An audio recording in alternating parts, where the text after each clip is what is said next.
lay all of that on sourcing power. Right. Because all of this is going to require this intersection of power, capital, and technology, all with the idea that it's going to be ultimately a big leveling for the world, elevating more people in the world, providing more access to information and technology. In the short run, it is going to be about bringing all those three segments together, and it's going to require an enormous amount of financing, and we are very excited about it. I know BlackRock could not do it alone, as large as we are. I don't believe MGX and G42, I'll let Peng talk about that, could do it alone. Also, Microsoft and NVIDIA could not do it alone. So it's a combination of bringing it all together. And we were excited to read in the papers about what Masa and Sam and Larry Ellison's doing on a similar project. Yeah. Peng, can you talk to us about size and scope? Like, actually, I mean, when we talk about AI infrastructure, how big will it be?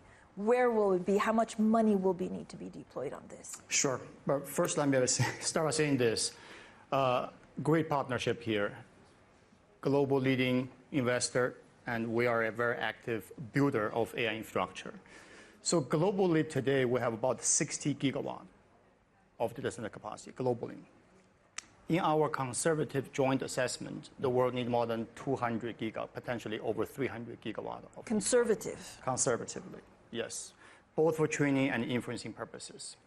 Remember, to build a full-blown 1 gigawatt GB300 class data center, we're talking about $40 to $50 billion. 1 gigawatt. That's one AI data center. We call this AI factory. By the way, Larry didn't touch on one thing that's also equally important to power and chips. It's connectivity.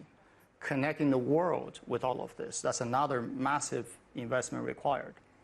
So, as Larry said, no single company or even single government can do this by themselves. This is why we're joining hands between different investors, builders, coming together under the umbrella of this global AI fund, and to build this infrastructure on a global scale. So one example I'll give to you is in Abu Dhabi alone. Now, UAE is a nation of only 10 million people. But we look at our region, Middle East, we did our assessment. In UAE, to serve the region, we'll need a minimum 5 gigawatt of AI data center. And guess what? We're building that as we speak. So if UAE needs 5, just imagine other major centers around the world. So this is a massive undertaking. We have to do this in partnership. And as I would say, as we sit here in Europe with very high energy costs, there is another idea of having the data centers occupy somewhere within the GCC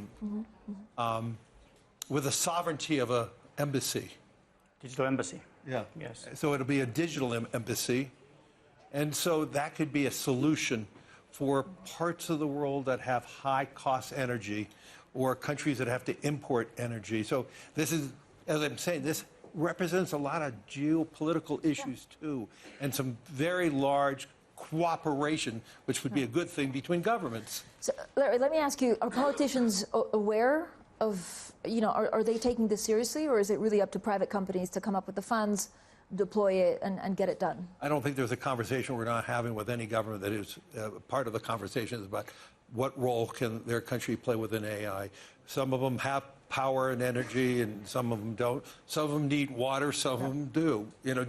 So it really depends on each and every country, but it is a conversation we're having in Asia, throughout Asia, throughout Europe, and North America.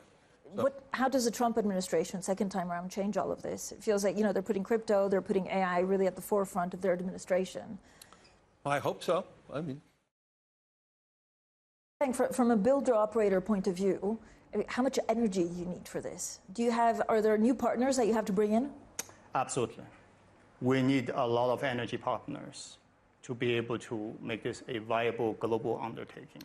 And hopefully this raises a conversation about what role will nuclear play in the energy mix. I mean, I don't believe we have the available energy if it's going to be 300 gigawatts worldwide.